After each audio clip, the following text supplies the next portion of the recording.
ಬೆಂಗಳೂರಿನಲ್ಲಿ ಫುಟ್ಪಾತ್ ಒತ್ತುವರಿ ತೆರವು ಕಾರ್ಯ ಭರದಿಂದ ಸಾಗಿದೆ.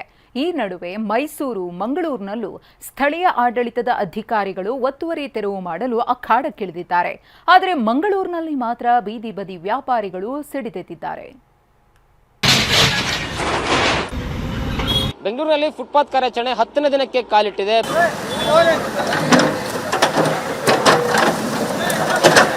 ಆ ಟೈಮ್ ಕೊಡ್ತೀವಿ, ಆ ಟೈಮ್ ಅಲ್ಲಿ ಅವ್ರು ಎತ್ಕೊಂಡು ಹೋಗ್ಬೇಕು. ಆಮೇಲೆ ಕೆಲವರಿಗೆ ತಳ್ಳ ಗಾಡಿನೂ ವ್ಯವಸ್ಥೆ ಮಾಡ್ಕೊಡ್ತೀವಿ.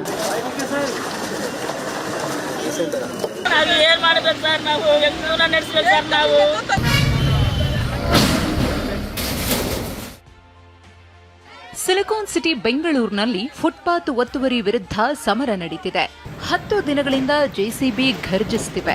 ಇವತ್ತು ಕೂಡ ಬಸವೇಶ್ವರ ನಗರ ಸೇರಿ ಹಲವೆಡೆ ಫುಟ್ಪಾತ್ ಒತ್ತುವರಿ ತೆರವು ಕಾರ್ಯ ನಡೆಯಿತು.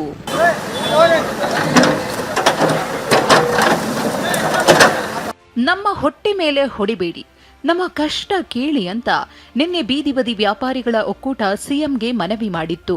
ಬೀದಿ ಬದಿ ವ್ಯಾಪಾರಿಗಳ ಮನವಿಗೆ ಸ್ಪಂದಿಸಿದ ಸಿಎಂ ಡಿಕೆ ಖುದ್ದು ಫೀಲ್ಡ್ಗಿಳಿದು ನಗರದ 4 ದಿಕ್ಕಿನಲ್ಲೂ ಸಿಟಿ ರೌಂಡ್ಸ್ ಹಾಕಿದ್ರು. ಒತ್ತುವರಿ ತೆರವು ಮಾಡಿರುವ ಏರಿಯಾಗಳಲ್ಲಿ ಸುತ್ತಾಡಿದ್ರು.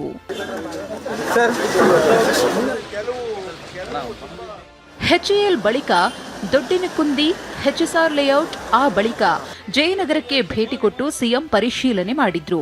ವ್ಯಾಪಾರಿಗಳಿಗೆ ಐಡಿ ಕಾರ್ಡ್ ಕೊಡ್ತೀವಿ, ಪರ್ಯಾಯ ವ್ಯವಸ್ಥೆ ಮಾಡ್ತೀವಿ, ಆದರೆ ಬೀದಿ ಬದಿ ವ್ಯಾಪಾರದಲ್ಲೂ ದೊಡ್ಡ ಮಾಫಿಯಾ ನಡೀತಿದೆ ಅಂತ ಸಿಎಂ ಗರಂ ಆದ್ರು. ಐಡಿ ಕಾರ್ಡ್ ಕೊಟ್ಟದಕ್ಕೆ ಅವರು ಹೈಕೋರ್ಟ್ ಅವರು ಇದು ಬೇಡ ಅಂತ ಸೆಟ್ ಮಾಡಿದ್ದಾರೆ. ನಾವು ನಾವೇ ಕೊಟ್ಟಂತ ಐಡಿ ಕಾರ್ಡ್ನ ನಾವು ಗುರುತಿಸಲೇಬೇಕು, ಗೌರವ ಕೊಡಲೇಬೇಕು.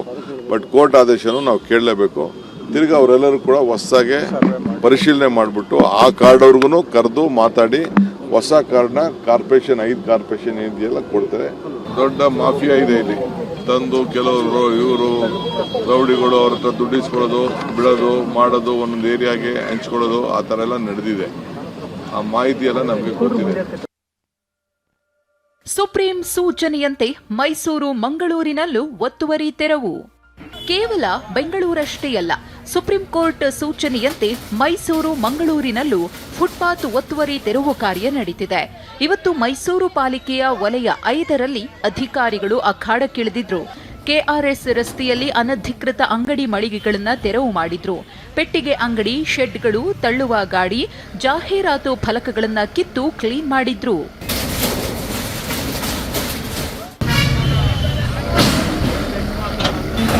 ಅತ್ತ ಮಂಗಳೂರಿನಲ್ಲಿ ತೀವ್ರ ವಿರೋಧ ವ್ಯಕ್ತವಾಗಿದೆ. ಬೀದಿ ಬದಿ ವ್ಯಾಪಾರಿಗಳ ತೆರವು ಖಂಡಿಸಿ 2 ದಿನದಿಂದ ಮಹಾನಗರ ಪಾಲಿಕೆ ಕಚೇರಿ ಮುಂದೆ ಪ್ರತಿಭಟನೆ ನಡೆದಿದೆ. ಇವತ್ತು ಸಿಐಟಿಯು ಧರಣಿ ನೇತೃತ್ವದಲ್ಲಿ ಕಚೇರಿಗೆ ಮುತ್ತಿಗೆ ಹಾಕಿದ್ರು. ಆಡಳಿತಾಧಿಕಾರಿ ಕೊಠಡಿ ಮುಂದೆ ಧಿಕ್ಕಾರ ಕೂಗಿದ್ರು. ಸ್ಥಳಕ್ಕೆ ಜಿಲ್ಲಾಧಿಕಾರಿಗಳು ಬರಬೇಕು ಅಂತ ಆಗ್ರಹಿಸಿದ್ರು. ಸಂಡೆ ಬಜಾರ್ ನಡೆಯುವಂತ ಜಾಗ, ಅಲ್ಲಿ 16 ಫೀಟಿನ ಅಡಿಯ ಫುಟ್ಪಾತ್ ಇದೆ. 4 ಅಡಿ ಜಾಗದಲ್ಲಿ ವ್ಯಾಪಾರ ಮಾಡಲಿಕ್ಕೆ ಅವಕಾಶ ಕೇಳಿದ್ರೆ ಏನು ಫುಟ್ಪಾತ್ ಮೇಲೆ ಅತಿಕ್ರಮಣ ಮಾಡ್ತಾರೆ ಅಂತ ಹೇಳ್ತಾರೆ. ಏನು ಆನೆ ಕಾರಿಡಾರ್ಗೆ ಕೂಡ 16 ಅಡಿ ಬೇಕಾಗಿಲ್ಲ. ಸದ್ಯ ಮಂಗಳೂರಿನಲ್ಲಿ ಸಂಡೆ ಬಜಾರ್ನಿಂದ ತೊಂದರೆಯಾಗುತ್ತೆ ಅಂತ ಪಾಲಿಕೆ ಕಾರ್ಯಾಚರಣೆ ಮಾಡುತ್ತಿದೆ. ಆದರೆ ಕಾರ್ಯಾಚರಣೆ ಬೇರೆಡೆಗೂ ವಿಸ್ತರಣೆಯಾಗುತ್ತಾ ಕಾದು ನೋಡಬೇಕು. Bureau report, TV9.